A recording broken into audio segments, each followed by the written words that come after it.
Halo Mina, setelah tertunda cukup lama, akhirnya di video kali ini saya akan membahas Kaiju Hachigo chapter 125 yang sudah resmi dirilis. Di chapter sebelumnya terungkap bahwa Kikoru Shinomiya memiliki kecocokan dengan 4 senjata numbers, yaitu numbers 4, numbers 1, numbers 2, dan numbers 7. Sedangkan di chapter kali ini, Kikoru memanfaatkan 2 senjata numbers untuk membantu Kafka melepaskan serangannya kepada Kaiju Meireki, dan itu ternyata berhasil. Tapi sayangnya 2 numbers yang digunakan Kikoru secara bersamaan itu sangat membebani tubuh mungilnya. Seperti apa kisah lengkapnya? Oke, tanpa lama-lama kita langsung masuk saja ke pembahasannya. Let's go!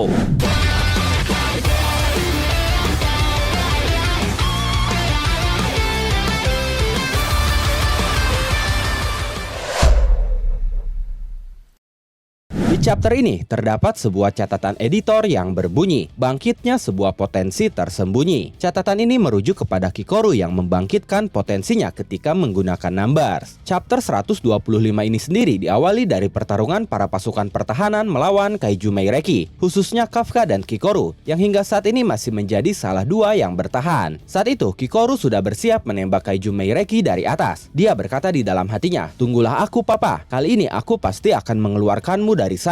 Tembakan pun dilepaskan dan mengenai Kaiju Meireki dengan sangat telak. Tapi ternyata tembakan itu tidak berpengaruh sama sekali. Hanya saja Kafka langsung melepaskan serangan selanjutnya, dan serangan selanjutnya itu berpengaruh. Hoshina yang melihatnya berkata, serangan Kafka berhasil mengenainya. Kemampuan prediksi Shinomiya bekerja dengan baik. Lalu ketika Kafka akan menyerang lagi, Kikoru menggunakan mata Kaiju nomor 1-nya lagi. Dan ketika Kafka akan diserang oleh tebasan tak kasat mata, Kikoru langsung mengetahuinya. Kemudian dia mengganggu Kaiju Meireki dengan menembakinya, dan itu membuat Kafka lolos dari tebasan tak kasat mata. Lalu Kafka berhasil melepaskan tinju uppercut dengan sangat telak, dan serangannya itu benar-benar mempan. Nogizaka berkata, serangannya mempan. Ternyata serangan Kaiju nomor 8 memang efektif terhadapnya. Setelah itu Kafka melepaskan tinjunya lagi, tapi kali ini Kaiju Meireki menahannya dengan tinjunya juga, sehingga saat itu mereka berdua saling beradu tinju. Sementara Kikoru masih terbang di sekitar Kaiju Meireki. Dia memanfaatkan matanya untuk mencegah Kaiju Meireki melepaskan serangan kepada Kafka, dan dia pun sedang berusaha mencari inti tubuh Kaiju Meireki. Kikoru berkata, aku harus terus mencegahnya menyerang sambil mencari letak inti tubuhnya. Tapi sayangnya saat itu hal buruk terjadi. Kurusu menyadari sesuatu. Dia berteriak, Kikoru mengalami overheat. Kenapa ini bisa cepat sekali?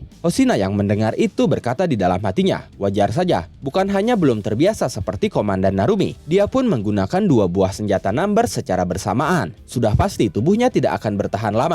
Kafka pun saat itu mengalami kesulitan. Sambil menatap Kaiju Meireki, dia berkata, bagaimana ini? Kaiju ini bisa menggunakan kemampuan Kaiju nomor 9. Artinya dia pasti bisa menggunakan perisai padat untuk melindungi inti tubuhnya. Kita membutuhkan serangan terpusat dengan kekuatan besar untuk menembus perisai itu. Hoshina berkata, yang menjadi masalah sekarang adalah bagaimana cara kita membuat inti tubuhnya terbuka untuk diserang. Lalu tiba-tiba Mina berteriak, serahkan saja itu padaku. Tolong pancing dia supaya dia bergerak ke titik yang diberikan oleh Okonogi. Aku akan menembaknya dengan menggunakan Keraunos. Mendengar itu, Kafka langsung mengingat senjata besar yang digunakan Mina sebelumnya. Lalu dia berkata, oh, senjata itu ya. Sementara Kikoru berteriak, siap. Setelah itu, Kikoru mulai mendekati Kaiju Meireki. Dia menggunakan kemampuan number 1 lagi, sambil berkata, konsentrasi, ikuti sinyalnya, lalu temukan inti tubuhnya. Kikoru mulai mencari inti tubuh Kaiju Meireki, tapi dia cukup kesulitan karena di seluruh tubuh Kaiju Meireki terdapat banyak sekali inti kaiju. Kikoru berkata, bukan yang ini,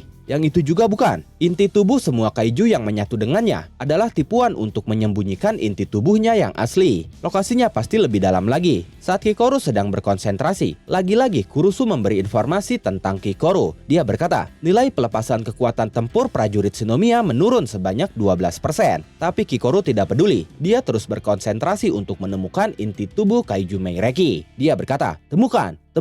Sementara Kurusu pun terus memberikan informasi terbaru tentang kondisi Kikoru. Dia berkata lagi, bebannya sudah melampaui batas, nilainya kembali turun sebanyak 5%. Tapi tekad Kikoru saat itu mengalahkan segalanya. Dia benar-benar fokus akan masuk ke dalam tubuh kaiju Meireki dan tenggelam dalam ratusan inti tubuh kaiju. Kikoru berkata, "Aku harus menemukannya." Kemudian dia mengingat kenangan bersama ayahnya. Dia berkata, "Papa, sebenarnya aku tahu alasan Papa membesarkanku dengan cara yang sangat keras. Karena saat itu aku hanya berpura-pura tidur." Saat Kikoru sedang berpura-pura tidur itu, ibunya berkata kepada ayahnya Kikoru, "Aku akan melatih anak ini dengan sangat keras. Karena itulah sebagai gantinya, kau harus sering-sering memanjakan Kikoru." Tapi kemudian ibunya meninggal. Kikoru menyadari dan tahu betul bahwa ayahnya saat itu sudah memutuskan akan menjadi sosok pengganti istrinya atau ibu Kikoru yang sudah meninggal itu. Dalam artian, dia akan menggantikan tugas istrinya itu untuk melatih Kikoru dengan sangat keras. Setelah mengingat itu semua, akhirnya Kikoru berhasil menemukan inti tubuh kaiju Meireki. Dia berkata, "Ketemu lokasi inti tubuhnya, titik yang menjadi pusat komando dan selalu bereaksi setiap kali ada sinyal yang memancar." Setelah itu, Kikoru membagikan informasi posisi inti tubuh kaiju Meireki kepada semuanya. Nogizaka langsung berteriak, "Kerja bagus!" Sementara Kikoru berkata, "Sekarang kita hanya perlu memancingnya ke titik yang ditentukan." Tapi saat itu Kikoru terlihat akan diserang oleh kaiju Meireki dan dia tidak bisa menghindarinya karena pendorong di kostum Numbersnya tidak mau keluar. Sehingga Kikoru pun berhasil diserang dengan sangat telak oleh tangan raksasa kaiju Meireki. Melihat itu, Kurusu langsung mengupdate kondisi Kikoru. Dia sangat panik. Dia berteriak, nilainya kembali turun sebanyak 15%. Dia sudah mencapai batasnya. Kafka pun saat itu sangat panik. Dia berteriak memanggil nama Kikoru dan berusaha menuju Kikoru.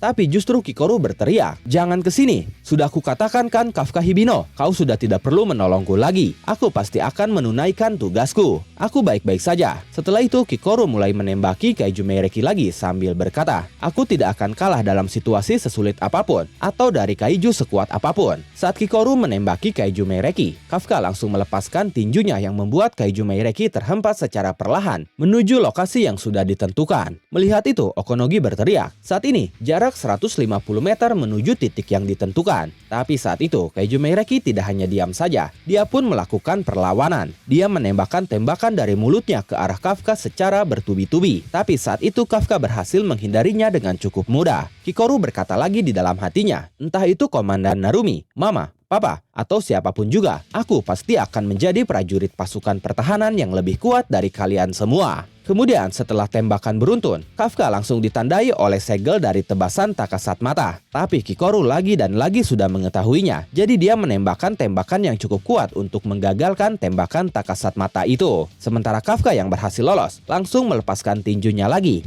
yang membuat kaiju Meireki berhasil terhempas menuju lokasi yang sudah ditentukan. Okonogi berteriak, "Sasaran sudah tiba di lokasi." Lalu Kafka berteriak, "Sekarang Mina!" Dan dari kejauhan di atas gedung, Mina sudah bersiap dengan senjata Keraunos. Dia berkata, "Sasaran terkunci." Tapi itu mengakhiri Kaiju Hachigo chapter 125 kali ini. Chapter terbaru dari Kaiju Hachigo akan dirilis secara resmi pada hari Kamis tanggal 8 Mei 2025, hanya di Manga Plus jam 10 malam. Oke, bagaimana menurut kalian tentang chapter kali ini? Berhasilkah Mina menembakkan tembakan dahsyatnya kepada Kaiju Meireki? Silahkan tulis dan diskusikan pendapat, asumsi, spekulasi, atau bahkan teori kalian di kolom komentar. Terima kasih sudah menonton video ini sampai akhir. Mohon maaf jika ada kesalahan dalam narasi maupun dalam terjemahan dan penyebutan istilah asing. Tetap nantikan konten Kaiju Hachigo dan konten menarik lainnya hanya di Animangatik. Sekali lagi terima kasih dan sampai jumpa di video selanjutnya.